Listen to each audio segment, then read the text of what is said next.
what it do? K-Boss here. And I hope y'all doing superb. So welcome to my very first edition of Into the Deep End, where this is for myself, culminating my 49th birthday just passed, and my attempts in relationships, right? Now, knowing and realizing two factors. One, do you get married when you've never been married for 49 years of your life? Which you can't take your adolescence time. But then we're looking at, let's say, 19.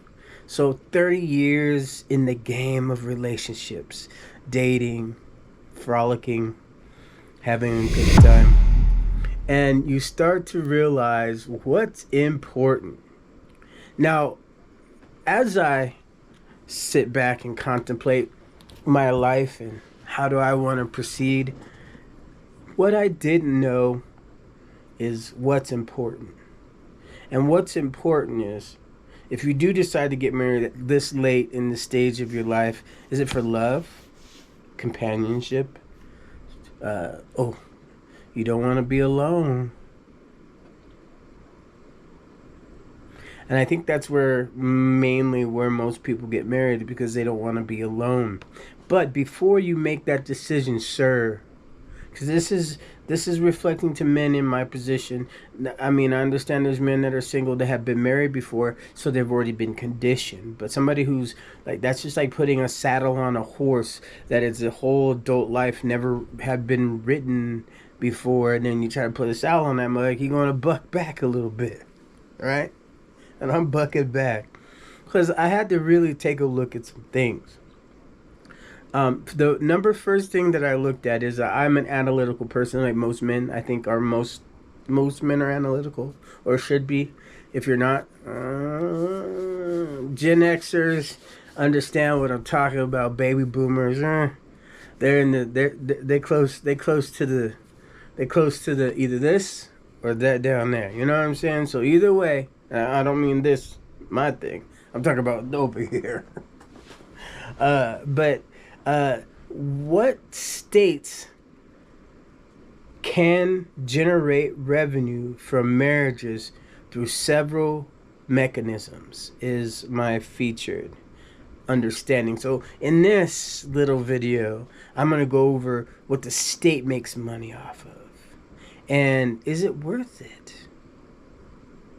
Stay tuned to this. So the first one, there's 6 that you can definitely identify through certain fees that the states make in your marriage. Now, keep in mind, it's you being recognized by the state in which you live that you and your spouse are coming together in this union thing, right? You two come together. So, marriage license and fees. When couples apply for a marriage license, they must pay a fee. This fee varies by state and can range from a small amount to several hundreds of dollars, contributing directly to state revenue. Now, keep in mind, the state makes money off of you when you get married. Ceremony fees. Some states or local jurisdictions charge fees for marriage ceremonies performed by government officials such as judges and clerks. So if you want to go and get married by the justice of the peace instead of doing the expensive route, which if I'm gonna say it like this: if a woman's already been married, guys in our age bracket, right? We're dealing with women that's probably been married twice, if not 3 times, have several children by other men. That in itself lets you know she's not a virgin. So justice of the peace should be just fine. Now, if she wants more than that, I'm sorry. Not me. No. These are some questions you need to ask these women straight up the top. Do you want to get married? Okay, if you want to get married, do you want to see the justice of the peace? Or you trying to have this big old significant wedding? If she's trying to have this big old significant wedding, she's in it for the paper, pal. There's no love in there.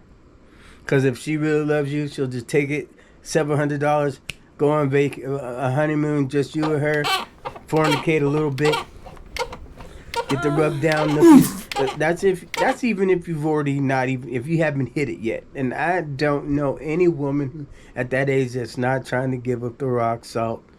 And I say rock salt because it's salty as a mug, and they rock headed sometimes because they've already been through it. And women that are in our age bracket genre, the Gen Xers, if you're dating a woman who's a Gen Xer that's still striving to be married, it's about the paper. If she's been divorced, you got to ask her, okay, I have a segment for how the state makes money off of divorce too. So they're going to go hand in hand, especially if they've already been married twice or three times. You know the fourth one's coming around the bend because they're traditional in certain cases. And women's value is based off of them being married. And that's the reason why women want to get married. Now, men these days ain't trying to do all that. Not me especially. I'm like, looking at all these people been married. Like, I got to pay marriage license fees. Then you got ceremony fees if they're trying to do something. Then there's records and copies, meaning states often charge for copies of marriage certificates or other related documents. These fees can add up, especially if a couple needs multiple copies for legal purposes. Now, keep in mind, legal purposes, so that a marriage is a legal thing. Terrific. For the state to recognize it. Now, keep this in mind. Men are required to do certain things that women aren't required to. Women don't have the same requirements as in certain states as they do in other states. So make sure you pay attention to the laws in which the area you reside, state by state case basis. Now, tax revenue. Marriages can lead to changes in financial status, including tax benefits or liabilities. States collect taxes on income, property, and other areas that may change as a result of marriage. Now, if you're getting married because of love,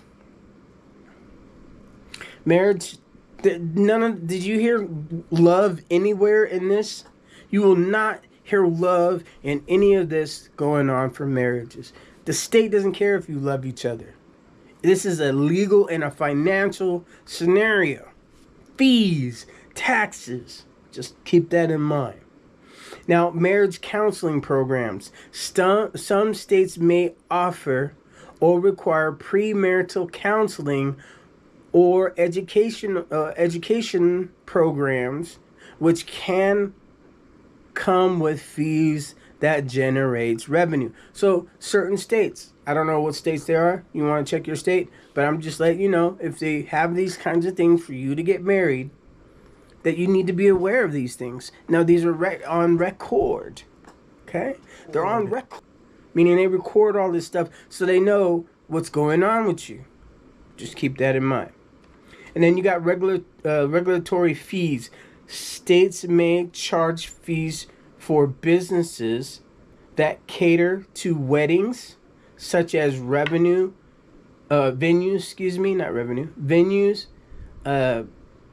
caterers, photographers, which can indirectly benefit from the marriage industry. So these revenue streams can vary widely between states and local jurisdictions, depending on their specific laws and regulations regarding marriage.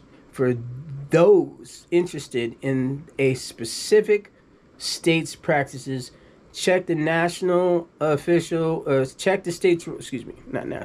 checking the state official website or local government resources can be useful, which I'll throw some links down below, which you have the National Center of States Courts, there's the American Bar Association, and then marriage license and directly by each state. Now keep that in mind. What does those sound like? They sound like state and or national. Think about it. American Bar Association. That's lawyers.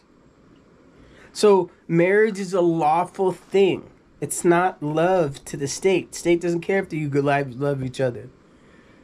You don't. You still are still married. As soon as you fall out of love with somebody, you're still married to them. And that's what I'm trying to say about certain people, certain things, certain ways of happening. Or you're going to get into our next segment, which is states can generate revenue from divorce in several ways. Court fees, number one. When filing for divorce, individuals must pay various court fees, which can include filing fees, service fees, and fees for motions or hearings. These fees contribute directly to a state's revenue. Now, keep that in mind. So they don't mind you getting married, and they don't mind you getting divorced. That's the reason why all states have divorce programs or state or local state laws. So it makes it quite interesting. They have just as many ways of you getting married to make money, but then they benefit from you divorce. So that's why you see the divorce rate as high as it is. 50% of the first divorces will end, or marriages will end in divorce. Let that sink in. You have a 50-50 shot. And 70% or so, I could be wrong, but my last check was 70% of women initiate divorce. Interesting. Legal fees. While these fees are primarily paid to attorneys, the legal profession is heavily regulated by the state, which can benefit from licensing fees and other regulatory costs. This is the big one. People don't pay attention to this. Child support and alimony. That's right, fellas. Child support and alimony. Now, if you are the breadwinner, if you make more than your wife on paper, you are going to be responsible for that. And I look at it like, okay, wait a minute. That means her kids too. Let's say you marry a woman and she has children and you're in the same house and they're young. They don't know their father figure. Only you are the natural father. In certain states, you got to watch out for that. You can be, if they divorce you, you can be obligated to pay child support. Or, if that wife, your wife wants you to adopt her kids because she doesn't have father figure for them. That can happen too as well. So there's a lot of things you got to worry about with child support. But states can also make money from the enforcement of child support and alimony payments, such as states charge fees for processing these payments, or may take a percentage of the payments as a fee for collection services. Now, as a person who has been a financier of this system, they will come after you until that kid is 24 years of age, because all that kid has to do is keep as soon as they turn 18, you don't have to pay the health insurance if you don't want to. I stopped doing that. But keep in mind, they will hit your credit when that kid still wants to go to a doctor because their mommy takes them to the hospital. And then when they don't have coverage, you'll start to realize, especially if that child is a, female, they'll learn the system really quick if they have a baby. Trust me. They'll put them into that system and the cycle repeats itself. I'm not saying it's wrong. I'm just saying you got to watch out for that. Property division. In some cases, states may collect taxes on property transfers or sales that occur as a result of a divorce settlement. So that means if you live in a state that is a community property state, that means both of you are responsible and both of you get the credits for taxes or the financials for it. Even if you paid for it, fellas. Even if you had it before you were married, unless you had a prenuptial agreement, and make sure if you do decide to get married, this is not love to the state. The state doesn't care about your guys' love. So make sure that you are protecting yourself with prenuptial agreement. If she doesn't want to get married because you want a prenup, then that's not the woman for you, guy. Now, if you want to love her and give her half, if she wants to take it, and you don't mind if she wants to, like I said, 70% of women are saying that, hey, if it doesn't work out, I could roll out. Because no-fault divorce is in a lot of states. And that was that, I can't remember the term. It's on the tip of my tongue, but I don't want to say it wrong. Irrecoverable, I can't say the wording, but it's where women or men, or person, human, it's where it's unresolvable. I can't remember the term. It's on the tip of my tongue, but it means you're unable to reconcile. That's it. Reconcile, whatever. I can't say the wording. I'm tongue tied right now. And watch, it'll come to me once I get off the camera. But you're unable to resolve your guys' issues.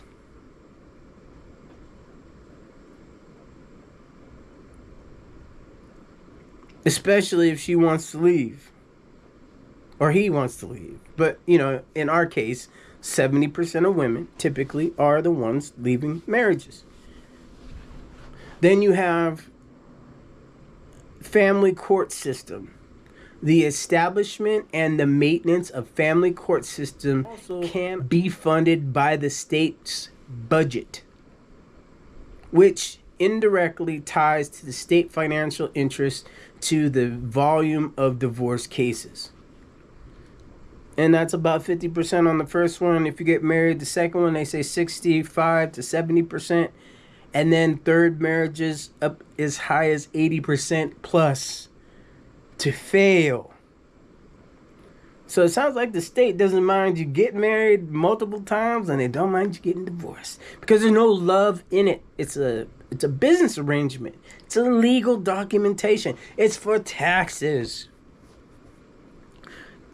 Now, I'm not a betting person. I used to bet, but as a gambler, that's like you're gambling. Marriage is a gamble these days. It's not even. It's like going to the casino. It's like playing poker. Literally, poker. Then you have marriage counseling programs. Some states require couples to attend counseling or mediation before finalizing a divorce.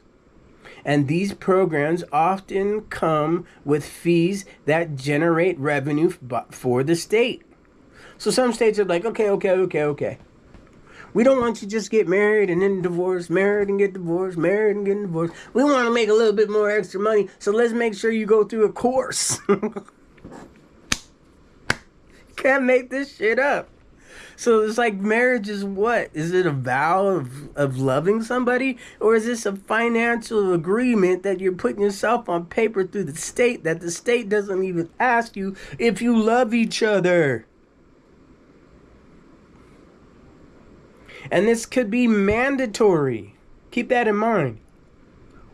In order for you to get divorced, you got to go through a separation. You got to go see some kind of counseling with some kind of counselor that's state funded, and then it comes out of your tax dollars, or it comes out of your health insurance, because a lot of health insurance do provide counseling because of the Affordable Care Act, I believe. So you would want to check each state's laws and regulations because it can vary significantly. So specific ways states make money from divorce can differ. If you are interested in a specific state's practice, you might want to look at those sites that I talked about. So it's the same sites basically. So an attorney is what you need to do. And what those attorneys do? They cost you money. Divorce is expensive if you have assets. And if you want to make sure that you keep what you have before you got in, you got to get yourself a prenup. And that's the reason why I watched The Lead Attorney. Because the lead attorney was a divorce attorney for 20 years. And he tells you, hey, I don't want you to get married unless you get lawyered up. Make sure that marriage is for what you want. Make sure you understand. And so I had to look up what marriage really is. Marriage in the United States, there's nowhere in the research that I was looking for that says love each other is a requirement. So stop getting married for love. And stop getting married for companionship. And stop getting married for all these things that it's supposed to be, unless you have these things dialed down. Have this conversation with your spouse. Say, hey, if we get married, what do you want to do? This is before you even get married. Oh, I want a big, huge wedding. And if you don't want a big, huge wedding, leave that broad alone. You're going to have headaches. She's going to run you through the mill. No offense to you, ladies. I'm just saying, you want what you want, go get it. I'm not mad at you. I'm just not the sucker for it. I mean, the man you need. I'm not simping for it. And that's what it's all about. My show is about how to stop simping. Right? As a former simp, I'm in simp recovery. I'm out of simpertude. I have no more patience for simpery. I'm done. I'm no longer going to be a simp to what that situation is, but I'm not going to be mean to women. I'm not going to change my style. I'm just going to say no to things. I'm going to put my boundary up. No, thank you. I don't like that. Well, you're being an egotistical man. You goddamn right. I don't like it. I have respect for myself. I have responsibility. I have my own personal environment that I want to be a part of. I have my own spirit, and my spirit then has that passion to desire certain things because my ethics calls for it. And I create a culture within myself to trust myself, to not allow stop! Because I got respect for myself now. And this is what I want from men. I want the men that were on that simpertude where my mom made me a simp. They'll be like your dad and kept his stuff intact before he died. He still lived in the same house that he bought 30 some odd years ago, 40 years ago. Wait, hold on. I was 10. So yeah, almost 40 years. He passed away 3 years ago. But he had stuff. He had big TVs, he had cars, he had everything. And he didn't die happy. And I realized my mom was saying, don't be like your dad. You're right. I'm not going to be like him. Married and unhappy. This is K-Boss.